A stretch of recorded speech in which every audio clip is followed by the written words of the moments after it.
Good morning, everyone, and welcome to Sunday Morning Coffee with Lisa. I'm spiritual coach Lisa Hopp. It is Sunday, December 29, 2019. If you're new to my broadcast, thank you so much for joining me. Please check out my website at lisahopp.com. That's lisahopp.com for all my services, and also all about my books and my events. And who knows, perhaps something will speak to you. I hope it does. And for those coming back, thank you so much. I appreciate you so much. Every week I get wonderful testimonials, and they just make my life. So I appreciate you all so much, more than you can imagine. So this show today is about the new year. Happy New Year, everyone. We are just 2 short days away from the beginning of a new decade. And heaven really sees this new decade as its own new century. There's going to be wonderful quiet times during this next decade, but also many changes to our universe, and all inevitably for the better, because everything happens for a reason, and everything does happen to bring greater into our lives and the lives of all of creation as a whole. But this broadcast, I don't want to get too large on you, as I just did. I want to give you some tips today on how to start the new year, because you've gotten a blank slate. You've gotten a fresh new beginning. You have a canvas to work with here that is all new. You can enjoy who you are to start this new year, or you can intend to expand yourself into a greater version of you, or you can start over completely. It's completely up to you. So here is some of the exercises that I personally do, that I know also that some of my spiritual peers also do some of them, and I'm sure they have their own as well. What I'd like to suggest that on any time, honestly, between now and New Year's Eve, if you are staying home for New Year's Eve, you can do it that evening as you're watching all the festivities on TV. Sorry about all the by the way. As I tell you, I broadcast this early morning, and only 1 cup of coffee so far. So I'm just getting started. And so on New Year's Eve, I want you to take a private moment, and in the moment time, and I want you to think about 2019. And if you are ambitious, you can even think about the decade as a whole. That may take more time, though. Perhaps you want to give it a whole day, but it's nothing wrong with doing it. It's actually very good to do. It's very healthy. But let's focus on 2019 itself. Every year on my personal Facebook page, I write a synopsis, a tribute to my 2019. And I keep it mostly positive because it's really about counting my blessings. It's a gratitude letter for the year. On this particular gratitude letter that I will post on New Year's Eve, or maybe even a day before, I'm going to talk about how I traveled to Denver on business this year, how I went to Bora Bora. I'm going to talk about all those times I share with friends, all those firsts that I did this year, and how amazing that is to me. But I also will hint on the roller coaster ride that I went through this year in matters of health, because I did have an up and down year. I am stable overall. I'm good overall. I have teams of doctors that look out for me, and that's not an exaggeration. But I did have a bit of a roller coaster ride. You see, I have what is called multiple myeloma. I was diagnosed with it in 2010. I wonder sometimes if I don't talk about it too much, but I talk about it because it impacts my life, and it has impacted my life for the greater.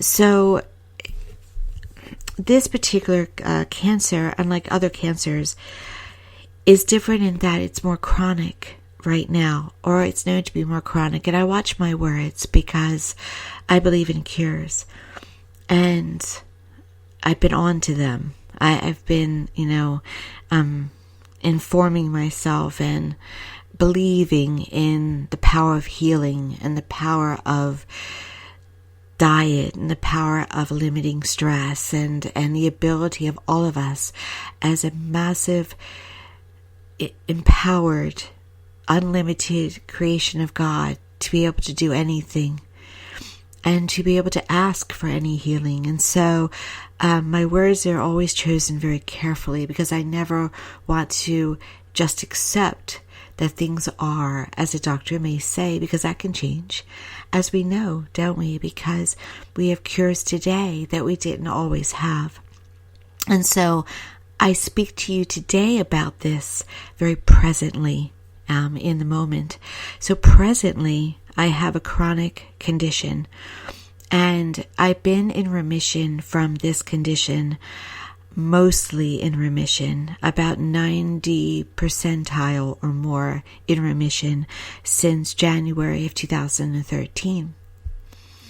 And unlike other conditions or other cancers, generally after 5 years, you pretty much know you've achieved remission, most of the time. But this one, after 5 years, it's kind of expected that you haven't, that it's going to start to show itself much more prevalently again if you have achieved any real success with it. So you kind of, it's a strange thing. I kind of see it. It's weird, guys, how I see this, because I don't know why I see it this way. But I don't dwell on it every day, because that wouldn't be healthy. I really don't dwell on illness, to be honest. I dwell on health. But when I need I kind of do use it. I use it, but I try not to use it in a way that it inhibits me. I don't want to hold on to a condition as a tool. Okay, I'm open to healing, and that's so important to know that when you're open to healing, you're more inclined to receive healing. When you're holding on to what you have out of a belief system or fear, or very carefully want to say this, when you want to achieve something from having that illness in some way.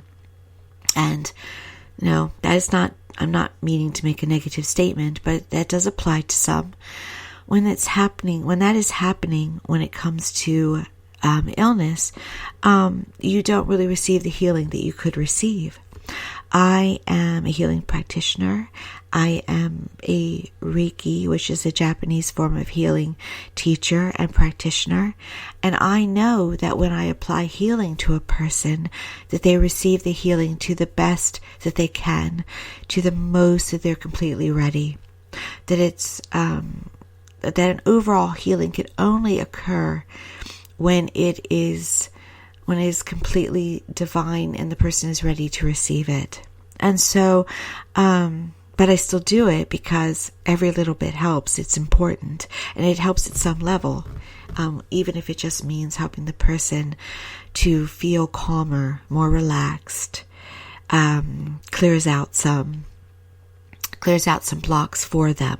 So back to my point, with the condition that I have, I kind of use it as, at times, as a reminder to live life to the fullest. And I see it, as I went to say, I see it in a weird way. I almost see it like a mistletoe dangling above my head.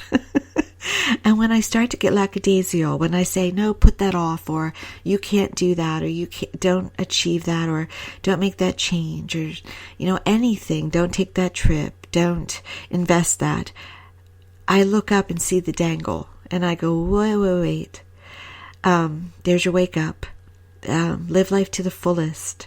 Take chances. Don't waste a day.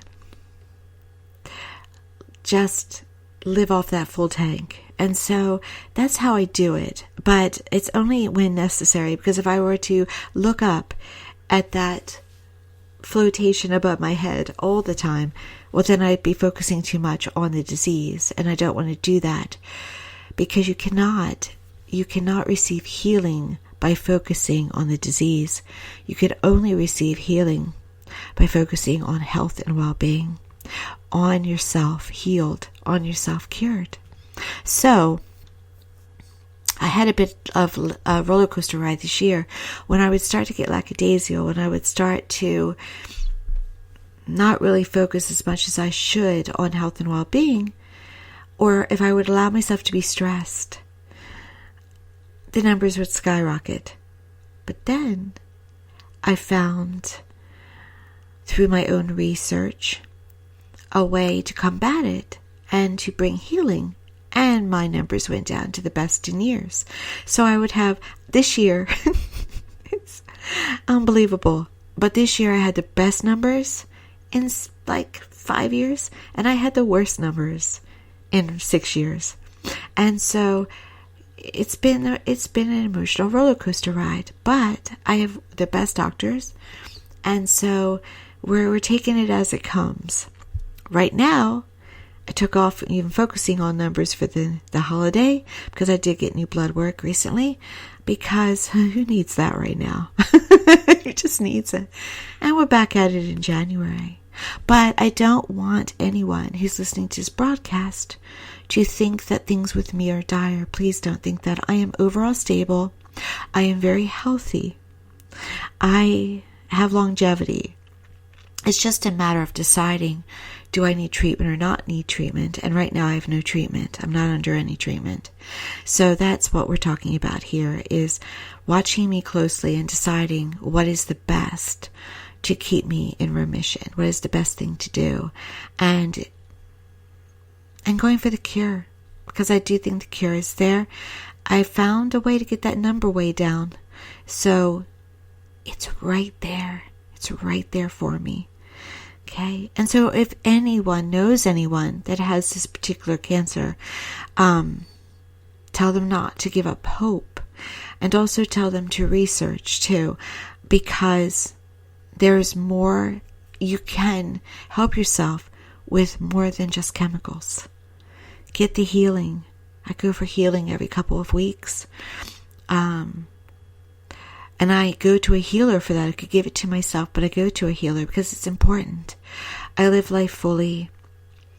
Most of the time, unless it's a holiday season, I'm watching what I eat, because food is fuel. Food is health. And so I do limit my sugars, and except my friends who listen will smile, except for the occasional glass of wine. I will enjoy that. But that's not even weekly. So, it's important to be happy, and it's important to live life to the fullest. And sometimes heaven wants to give us reminders. But the reminders are blessings. And sometimes the reminders are scary and they're tough, but they're always meant to be blessings. So keep that in mind. But anyway, back to what you can do to fully prepare for 2020. So, on New Year's Eve, I would love for you to suggest to you to sit down and write your own gratitude letter for the year. And write a gratitude letter, but it's also incredibly good to write a letter of what you want to let go of. But there's also other exercises that you can do to let go. There's an exercise that I do during my Infinite Possibilities life coaching workshop, where we put what we want to let go of. We write it on Alka-Seltzer tablets. You could literally just write 2019 on a tablet and put it in water and watch it dissolve. Or perhaps all the emotions that you experienced in 2019. Maybe it was a marriage breakup, or a job loss, or a big bills that came in, or just, financial worry. You can put on a tablet and plop it in that water. Believe it or not, the plop, plop, fizz, fizz will actually make you feel as if you have let it go. It's amazing how something so simple can work, but it does. And so you will watch it dissolve right off of you, and then you will have a clean slate for 2020. You can also write a letter, not only of what you're grateful for, but what you want to let go of. So perhaps 2 different letters, and you can dissolve them in a flame, or you can tear them up and or shred it, any way to let go. is so important because it gives you the preparation of this new year and this new decade. I also want to suggest about resolutions. I don't make resolutions, though I heard something wonderful on my local news broadcast the other day. It might have even been on Good Morning America here in the States. They made a suggestion, instead of big resolutions that usually last 1 to 2 weeks, that you do mini resolutions for each month of the year. And I really like that. Instead of, I'm going to go to the gym every day, it's going to be, I'm going to go to the gym. Because I have to get back there. That's why. And so, because it's good for me. The gym is good for me. Just go on the treadmill and just, it's very healthy. So it's important to do what is good for you. And so there's 2 things you can do regarding the resolutions. Number 1, don't make a resolution. Make an intention. That's what I do. I've already decided what I want my 2020 to be about. What I want to intend for it to be like. And I gave myself 2 things, and I don't mind sharing. The first thing is, I want this year to be quiet. Because it was quite, I had a good year overall, but I was impacted by everybody else's year around me, and it's not their fault. It's not their fault. Plus I had, as I told you, my own roller coaster ride in one area, but I actually had a good year, but I was drawn into the stress and the action that needs to be taken to assist everybody else. And I'm not even talking about my work, where I do life coach others, where I am a bit of an empath and such. I'm talking about my personal life. Like, it felt like people around me were going through changes or stresses and worries, and I was impacted by it too. And so, it's important for me to let go of all that and to not bring it into the new year as much as possible. And I've also encouraged everyone around me that had up and down years. I've said to them, let's go for peace and quiet. Let's go for normal, in some way. And what is normal? Maybe it's boring. I don't know. But such a peace and quiet that perhaps, you get restless. It's so calm. And also, my intention for the new year is, rather than take a huge trip, such as to Bora Bora or to the west right now, maybe just take little respites. I already have one planned for the spring, going to the mountains on a girls' trip. Excited. But little respites, maybe just taking off the weekend or being spontaneous a bit more and not really planning ahead. I am already planning ahead for 2021 with the trip, but this year I just want to kind of like float along. I just want to float along. So what would you like your 2020 to look like? In business, in my business world, I've already decided that this year I want to focus on not only finishing this book that I've been working on forever. No exaggeration.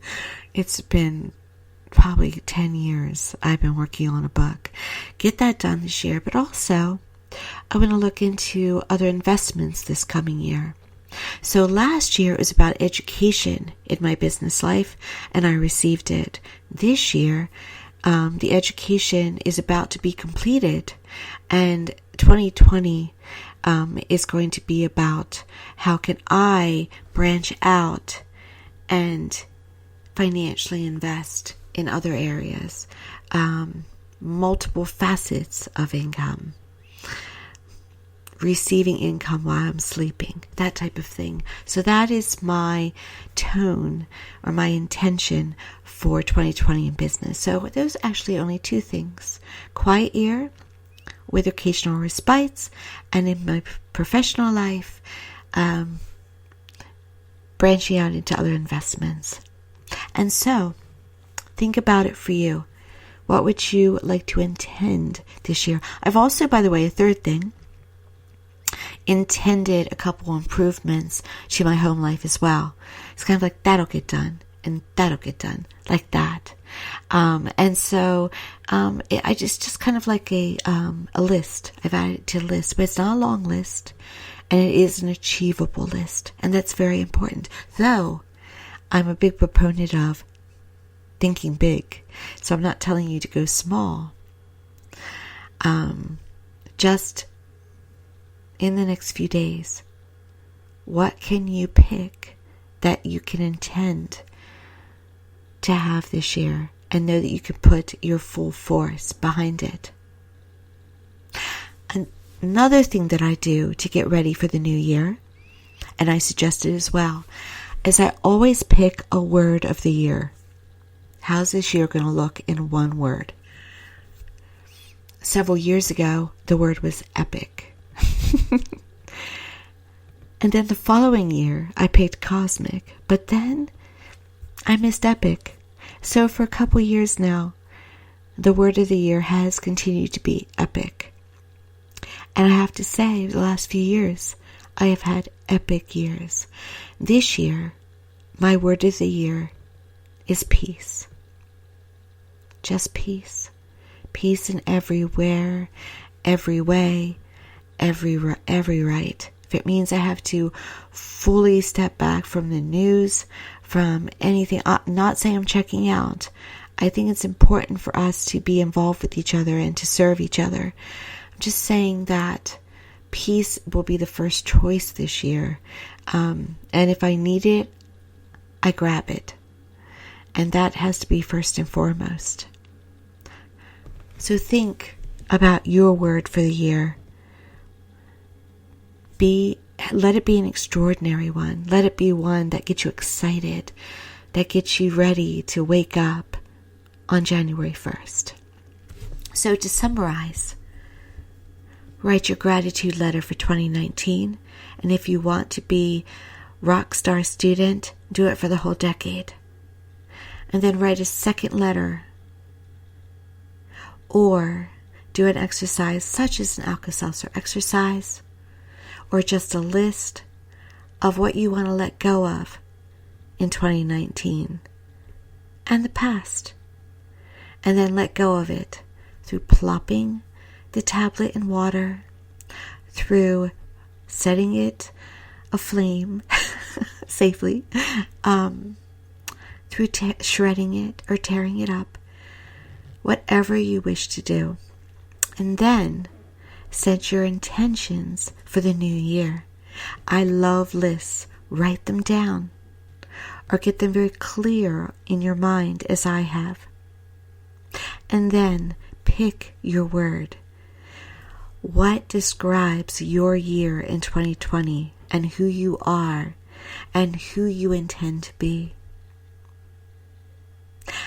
And if it is wealth that you wish to acquire more in 2020, and you are staying home this coming Tuesday night because you feel you cannot afford to go out, change it, reverse it, grab it in reverse. The way to abundance is to feel abundant. Spend your evening productive in abundant thoughts. Work on a vision board, perhaps, which is a poster board which has words and pictures that represent your ideal life in a present state, meaning there's no, I will be successful, I will have that on the vision board, but pictures representing your present state of accomplishment and what you are bringing into yourself. So you think of it in a present state, but it's a vision board representing what you are bringing into yourself. So for instance, last year my vision board had a picture of Bora Bora, the beach at the resort I stayed at in the corner. In the bottom corner, it had healthy food. In other places on the vision board, it had places I want to visit. And I intend to do that. It had my guitar on it. It had my piano. It had me doing podcasts last year. And here I am. So it's what you intend for yourself. It's a wonderful manifestation tool, especially if you're one that has a hard time visualizing your ideal life, because we all should do that every day, or meditating. This allows you to look at those pictures and look at those words that say joy or happiness or success story or whatever you want to put on that board.